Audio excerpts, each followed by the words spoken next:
కబల్టల breaking news చూస్తున్నాం. లోక్సభ ఎన్నికలు సమీపిస్తున్నాయి. ఈ నేపథ్యంలో ప్రధాన రాజకీయ పార్టీలు అభ్యర్థుల వేటలో ఉండగా కొన్ని పార్టీలు ప్రకటించాయి. బీజేపీ తొలి జాబితాలో తెలంగాణలో 9 మంది అభ్యర్థులను ప్రకటించింది. మిగిలిన 8 స్థానాలపై ఆచితూచి వ్యవహరిస్తోంది. ఆదిలాబాద్ లో సిట్టింగ్ ఎంపీ సోయం బాపురావు, మాజీ ఎంపీ అభ్యర్థిత్వాలను పరిశీలిస్తోంది బీజేపీ అధిష్టానం. ఇక మహబూబ్ నగర్ టికెట్ కోసం డీకే అరుణ, మాజీ ఎంపీ జితేందర్ రెడ్డి మధ్య తీవ్ర పోటీ ఉంది. ఇక ఖమ్మం, నల్గొండ, వరంగల్, మెదక్, పెద్దపల్లి స్థానాల్లోనూ బలమైన నేతలను బరిలో దింపాలనే ఆలోచనలో ఉన్నట్లు సమాచారం. ఇక మొత్తంగా లోక్సభ ఎన్నికలు సమీపిస్తున్న నేపథ్యంలో రాజకీయ పార్టీలు అయితే అభ్యర్థుల వేటలో ఉన్నాయి. కొన్ని పార్టీలు అయితే ప్రకటించడం కూడా జరిగింది. మొత్తంగా బీజేపీ అయితే తొలి జాబితాలో తెలంగాణలో 9 మంది అభ్యర్థులను అయితే ప్రకటించింది. మిగిలిన 8 స్థానాలపై అయితే ఆచితూచి వ్యవహరిస్తోంది. ఇక ఇదే అంశానికి సంబంధించిన పూర్తి సమాచారాన్ని మా ప్రతినిధి చారి అందిస్తారు. చారి, అప్డేట్స్ ఏంటి అసలు? Thank you Padma.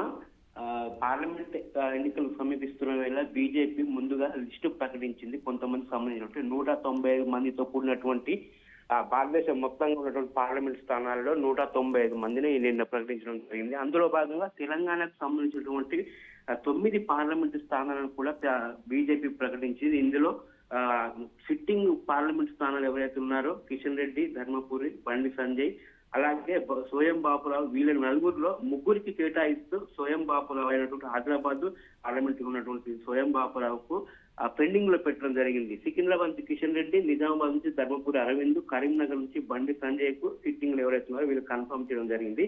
అలాగే వీరితో పాటు భువనగిరి నుంచి బూర నర్సయ్య గౌడ్ కూడా కన్ఫర్మ్ చేయడం జరిగింది. చేవెళ్ల నుంచి కొండా విశ్వేశ్వరరెడ్డి, నాగర్కర్నూలు నుంచి పోతుగంటి భరత్ మొన్ననే బీఆర్ఎస్ నుంచి ఎంపీగా ఉన్నటువంటి రాములు, సిట్టింగ్ ఎంపీగా ఉన్నటువంటి రాములు వాళ్ళ అబ్బాయి ఈతను వీళ్ళకు ఈయనకు కేటాయించడం జరిగింది. అలాగే జహీరాబాద్ నుంచి బీఆర్ఎస్ సిట్టింగ్ ఎంపీ అయినటువంటి జహీరాబాద్ బీబీ పాటిల్ చేరిన తెల్లారి 2 రోజులకి అతను కూడా సీటు సంపాదించడం జరిగింది.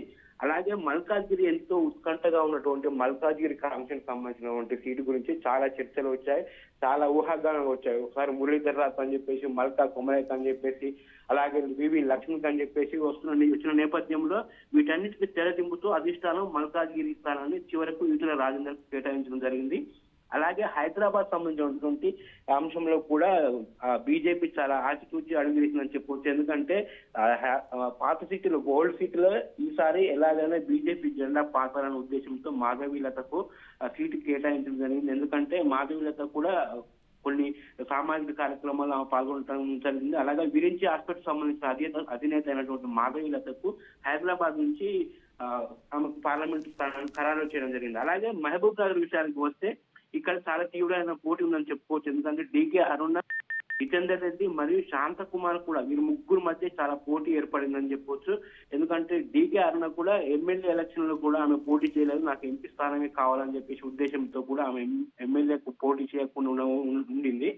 సో అందరూ ఏమనుకున్నారంటే ఆ ఎమ్మెల్యే స్థానం ఆమెకు ఇవ్వలేదు కాబట్టి ఈసారి ఎంపీకి ఆమె కేటాయించవచ్చు అని చెప్పేసి అనుకున్నారు. కానీ ఆమెకు కూడా మహబూబ్ నగర్ స్థానం కూడా పెండింగ్ పెట్టడం జరిగింది. మనకున్న సమాచారం ప్రకారం ఆల్రెడీ మహబూబ్ నగర్ స్థానాన్ని కూడా జితేందర్ రెడ్డికి కేటాయించినట్టుగా మనకు సమాచారం అందుతుంది.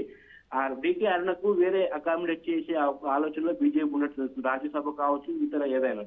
సో అలాగా మరోసారి ఈ పార్టీలో వెంటనే బీబీ పాటిల్ ఎవరైతే ఉన్నారో జహీరాబాద్ నుంచి పార్టీకి చేరిన వెంటనే ఆయనకు టికెట్ దక్కించుకున్న సందర్భంలో ఆయనకు కూడా అక్కడ కేటాయించడం జరిగింది సీటు. అలాగే సిట్టింగ్ ఎంపీలు ఎవరైతే ఉన్నారో ఆదిలాబాద్ సంబంధించిన సోయం బాపురావుకు కూడా ఈసారి కొంచెం నిరాశ అంటే పెండింగ్ పెట్టడం జరిగింది ఆదిలాబాద్. ఎందుకంటే ఆదిలాబాద్ లో సోయం బాపురావుతో పాటు అభినవ్ సర్దార్ పేరు కూడా అక్కడ వినిపిస్తుంది. ఎందుకంటే అతను కూడా జరుగుతున్న బస్సు యాత్రలో కూడా చాలా యాక్టివ్ గా పాల్గొంటున్నాడు, ప్రజలకు చాలా చురుకుగా వెళ్తున్న ఉద్దేశంతో కూడా అభినవ్ సర్దార్ కా లేకపోతే సిట్టింగ్ ఎంపీ అయినటువంటి సోయం బాపురావుకు ఇవ్వాలని చెప్పేసి కొన్ని చర్చలు జరుగుతున్నాయి. మరోవైపు మెదక్ కూడా ఇప్పుడు ఉన్నటువంటి మిగతా స్థానాలు ఏవైతే ఉన్నాయో ఆ మెదక్ లో కూడా ఇంకా 8 స్థానాలు ఉన్నాయి. మెదక్ కూడా దాదాపు రఘునందన్ కు ఖరారైనట్టుగా తెలుస్తుంది. అలాగే ఖమ్మంలో కూడా ఇద్దరి మధ్య పోటీ ఉంది. డాక్టర్ వెంకటేష్ అలాగే ఈవి రమేష్ వీరిద్దరి మధ్య పోటీ ఉంది. డాక్టర్ వెంకటేష్ అనేది స్థానికంగా అందరికీ చాలా మంచి సుపరిచిత వ్యక్తి, అన్ని కార్యక్రమాల్లో పాల్గొంటాడు, కొన్ని దాన ధర్మాలు కావచ్చు. అలాగే డాక్టర్ వృత్తిలో కూడా అందరికి పరిచయాలు ఉన్నాయి, అజాత శత్రువుగా అతనికి పేరుంది. అక్కడ ఖమ్మంలో డాక్టర్ వెంకటేష్ కు వచ్చే అవకాశం ఉంది.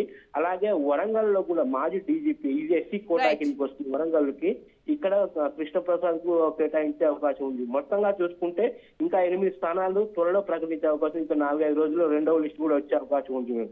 Right, thank you Chari.